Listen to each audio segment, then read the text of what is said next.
మాటల్లోంచి. కేసీఆర్ ఇప్పటికే సంవత్సరం అయింది బయటికి రాక, ప్రజల్లోకి రాక. అసెంబ్లీకి ఒకసారి వచ్చి వెళ్ళిపోయారు. వాళ్ళ పాలన కూడా ప్రభుత్వం ఇప్పటికీ సంవత్సరం అయిపోయింది. సో ఈ సంవత్సర కాలంలో ప్రజలు క్లారిటీగా ఉన్నారన్నది కాంగ్రెస్ పార్టీ చెప్తున్నటువంటి వర్షన్. కన్ఫ్యూజన్ గురి చేశారన్నది బీఆర్ఎస్ పార్టీ లేవనెత్తున్నటువంటి అంశం. ఇంకోవైపు శేషు సార్ మాటలు కొనసాగింపుగా కేసీఆర్ ఇంకా బయటికి రాకపోతే కనుక ఇక భవిష్యత్తులో ఇబ్బందికరమైనటువంటి పరిస్థితులు బీఆర్ఎస్ పార్టీకి తలెత్తేటువంటి అవకాశాలు ఉన్నాయి. అండ్ ఓవరాల్ ఈ పాయింట్ని కంటిన్యూ చేస్తూ ఈ సంవత్సర కాలంలో బీఆర్ఎస్కు చాలా గండాలు ఏర్పడ్డాయి. కవిత అరెస్ట్ విషయమే కానీ, కేటీఆర్ చుట్టూ అలుకుంటున్నటువంటి కేసుల విషయమే కానీ, ఇంకా చాలా విద్యుత్లో జరిగినటువంటి కుంభకోణాలు అన్నారు, గొర్రెల స్కామ్ అన్నారు, చాలా స్కామ్ అన్నారు. సో 2025 మీకు కూడా కొంత టఫే కనిపించే ఛాన్స్ ఉన్నాయా? ఈ సంవత్సరాన్ని ఎట్లా చెప్తారు, నెక్స్ట్ ఇయర్ని ఎట్లా ఎక్స్ప్లెయిన్ చేస్తారు?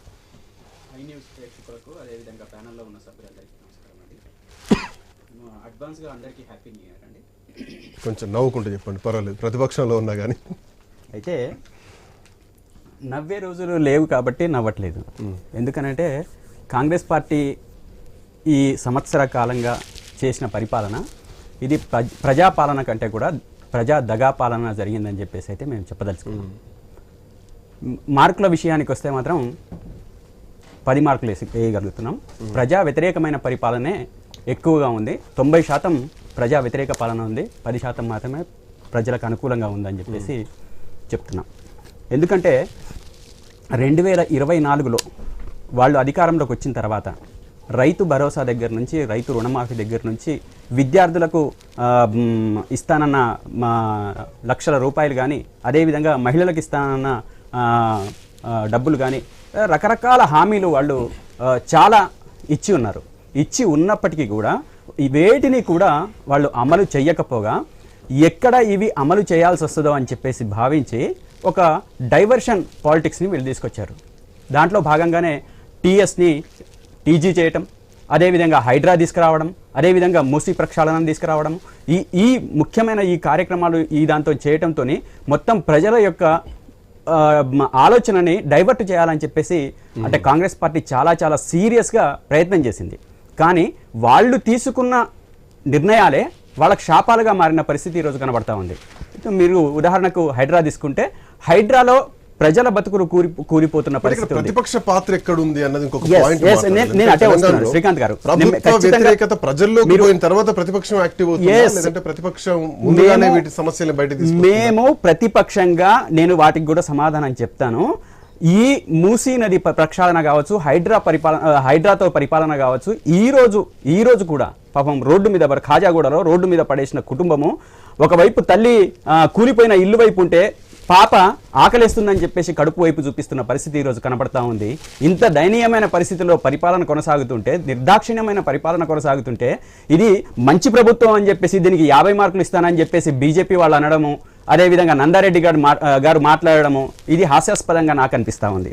అదేవిధంగా ప్రధానమైన ప్రతిపక్ష పార్టీ ఆగండి నందకుమార్ గారు, నేను మాట్లాడాలని చాలా ఉన్నాయి. నందకుమార్ గారు మీరు నిమిషం మాట్లాడకపోతే నేను చాలా విషయాలు మాట్లాడాల్సి వస్తుంది. మీరు నందకుమార్ గారు మీరు కళ్యాణ లక్ష్మి గురించి మాట్లాడండి, రైతు భరోసా గురించి మాట్లాడండి, అర్థమైందా? రైతు భరోసా గురించి మాట్లాడండి, కళ్యాణ లక్ష్మి గురించి మాట్లాడండి, మహిళలకు ఇస్తానన్న తులం బంగారం గురించి మాట్లాడండి. మీరు ప్రతిపక్షంలో ఉండి అధికార పక్షానికి 50 మార్కులు ఇస్తానంటే ఇంకా మీరేం ప్రతిపక్షం అండి? మీరేం ప్రతిపక్షం చెప్పండి. మీకు నాకే డిబేట్ చేద్దాం పట్టండి.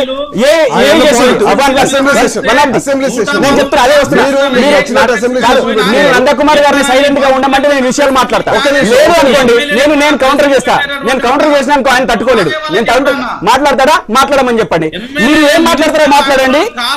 మహాలక్ష్మి విషయం మాట్లాడండి, రైతు భరోసా మాట్లాడండి, గృహ జ్యోతిలు మాట్లాడండి, ఇందిరమ్మ ఇల్లు మాట్లాడండి, అదేవిధంగా యువ వికాసం మాట్లాడండి మీకు దమ్ముంటే, ధైర్యం ఉంటే. అదేవిధంగా ప్రతిపక్ష పార్టీ ఏ పాత్ర పోషించలేదో ప్రతి అసెంబ్లీ సెషన్ తీసుకుంటాం, దమ్ముంటే తీసుకుందామా, చూద్దామా, సెషన్స్ చూద్దామా. నందకుమార్ గారు సవాల్, బస్తీమే సవాల్. మీరు ఎక్కడికి రమ్మంటే అక్కడికి వద్దాం, ఏ టీవీ దగ్గర పెడదామంటే ఆ టీవీ దగ్గర పెడదాం. ప్రధానమైన ప్రతిపక్ష పాత్ర ఎవరు పోషించారు? లేదు. అప్రధానమైన ఆలోచనలు, అనాలోచితమైన ఆరోపణలు చేయడం అనేది సరైనది కాదు. మీరు అసెంబ్లీ సెషన్స్ తీసుకుందాము. అసెంబ్లీ సెషన్ లో అప్పుడు మీరు ఉన్నప్పుడు మీకు నచ్చినట్టుగా చేసుకున్నారు. నేను అదే చెప్తాను. ఈ ప్రభుత్వం ఆ మాట అంటూనే దానికే ఆయన ప్రధానమైన మార్కులు వేసింది. అర్థమైందా? Sir. మేము సరిగ్గా కొనసాగించలేమని ఊరుకోండి నందారెడ్డి గారు, మీరు ఊరుకోండి. మీరు తక్కువ మాట్లాడితే బాగుంటది, మీరు తక్కువ మాట్లాడితే బాగుంటది. దయచేసి మీరు కొంచెం ఆగండి, లేకపోతే మేము ఎక్కువ మాట్లాడాల్సి వస్తుంది మీ గురించి. దయచేసి అవును, ఎస్, మీరు 8 మంది ఉన్నారండి, ఏం మాట్లాడిందండి, ఏం సెషన్స్ నడిపిందండి మీరు? ప్రధానమంత్రి ఈ రోజు మీకు తెలంగాణలో మీకు ప్రతిపక్షంగా కూర్చోబెట్టడానికి తెలంగాణ ప్రజలు సిద్ధంగా ఉంటే మీరు ప్రతిపక్షంలో చూపించిన పాత్ర ఏంది, మీరు మాట్లాడిన మాటలేంది, మీరు లేవలసిన సమస్యలేంది, మీరు ఒక్కసారి మాట్లాడండి. మేం మాట్లాడినాం, మేం నిలబడ్డాం, మేం కొట్లాడినాం. కాంగ్రెస్ పార్టీ కేసులు పెట్టినా వెనకకు పోమని చెప్పేసి నిలబడ్డాం.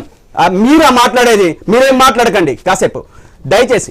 రెండో విషయం ఏంటంటే వీళ్ళు మాట్లాడుతున్న దానికి ఇందాక అనలిస్ట్ గారు కూడా మాట్లాడుతూ శేషు గారు కూడా మేము ప్రధానమైన ప్రతిపక్ష పార్టీ పాత్ర పోషించలేదని మాట్లాడుతున్నారు.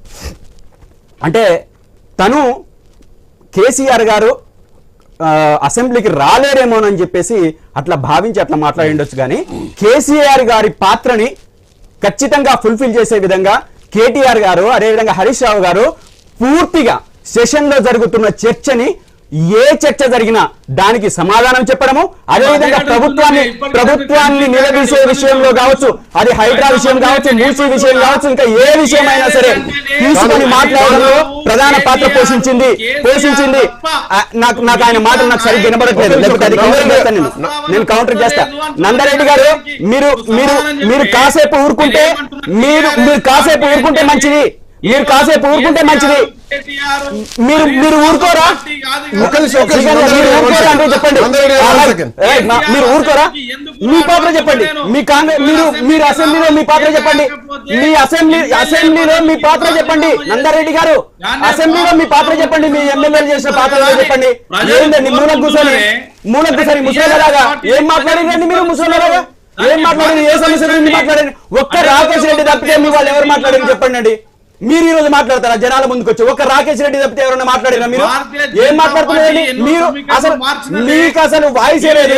ప్రజలు ఇచ్చిన తీర్పుని గౌరవించే సంస్కారం మీరు సంస్కారం మీకు ప్రజలు ఒక సంస్కారాన్ని నేర్పి అరే అసెంబ్లీలో కూర్చోబెడితే సమస్యలు కాంగ్రెస్ పార్టీకి అనుకూలంగా మాట్లాడే మీరు, కాంగ్రెస్ పార్టీతో జతకట్టే మీరు, కాంగ్రెస్ పార్టీతో కలిసిపోయే మీరు, కాంగ్రెస్ పార్టీతో సమానంగా నడిచే మీరు మాకు నీతులు చెప్తున్నారా? మీరు నీతులు చెప్తే నీతులు నేర్చుకునే స్థితిలో మేము లేము, మీరు నీతులు నేర్చుకునే స్థితిలో ఉన్నారు. మీరు అర్థం చేసుకోండి దయచేసి. మీరు ఆగండి, మీరు ఆగకపోతే నేను ఎక్కువ మాట్లాడతాను, ఇంకా ఎక్కువ మాట్లాడతా.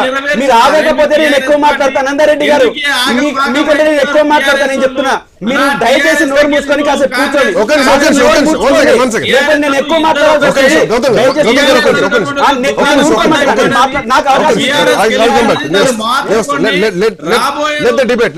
రాబోయే రోజు లేదు, ఏం రోజు లేదు. ఒక్క నిమిషం Gautam Prasad please let me talk.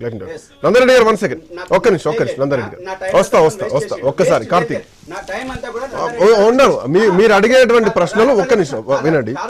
నేనేమంటున్నానంటే ప్రధాన ప్రతిపక్షమైన మేము మా వాయిస్ ప్రజలు వినాల్సిన బాధ్యత ఉంది, చెప్పాల్సిన బాధ్యత కూడా మా మీద ఉంది. ఎందుకంటే వాళ్ళు ఇష్టం వచ్చినప్పుడు ఆరోపణలు చేస్తే ఆ ఆరోపణలని మేము స్వీకరించలేం, సద్విమర్శను స్వీకరిస్తాం. మేము సద్విమర్శను స్వీకరిస్తాం. ఈ రోజు మేము అసెంబ్లీలో ప్రధానమైన పాత్ర పోషిస్తున్నాము, ప్రధానమైన ప్రతిపక్ష పాత్ర పోషిస్తున్నాము. ఈ రోజు ముఖ్యమంత్రి గారు మాట్లాడినా లేదా సంబంధిత మంత్రులు ఏదైనా విషయం మాట్లాడితే ఒక సమస్యను చర్చిస్తే ఆ సమస్యను చర్చించడానికి మేము సిద్ధంగా ఉన్నామని చెప్పి మేము ముందుగా ఉన్నాము. అదే విధంగా ఈ రేస్ కావచ్చు, లేదా లగచర్ల భూములు కావచ్చు, లేకపోతే ఇంకా మూసి కావచ్చు, హైడ్రా కావచ్చు, ఈ విషయాలలో ఏ దాని మీద చర్చ పెట్టమన్నా ఈ రోజు ముఖ్యమంత్రి గారు కానీ స్పీకర్ గారు కానీ సభలో చర్చ పెట్టడానికి సిద్ధంగా లేరు. దాన్ని డైవర్షన్ చేయడానికి మాత్రం వాళ్ళు సిద్ధంగా ఉన్నారని చెప్పేసి మేము చెప్పదలుచుకున్నాం. అదేవిధంగా వీళ్ళు సమావేశంలో అసెంబ్లీ సెషన్స్లలో మాట్లాడాల్సిన ఒక ప్రధానమైన విషయాల్ని పక్కన పెట్టేసి, ప్రజా సమస్యల్ని పక్కన పెట్టేసి వేరే సినిమాకి సంబంధించిన విషయాలు తీసుకొచ్చేసి అసెంబ్లీ ఒక కోట్లాది మంది ప్రజల సమస్యలు పక్కన పెట్టేసి ఆ సినిమాకి సంబంధించిన విషయాన్ని తీసుకొచ్చి మొత్తం సభ సమయం అంతా వృధా చేసిన చరిత్ర ఈరోజు కాంగ్రెస్ పార్టీది. కాబట్టి మేమేమంటున్నామంటే మేము ఇంకా రాబోయే రోజుల్లో రేపు ఎలక్షన్స్లలో కూడా స్థానిక సంస్థల ఎలక్షన్స్లో కూడా మేము చక్కటి పర్ఫార్మెన్స్ మేము చూడబెట్టబోతున్నాం.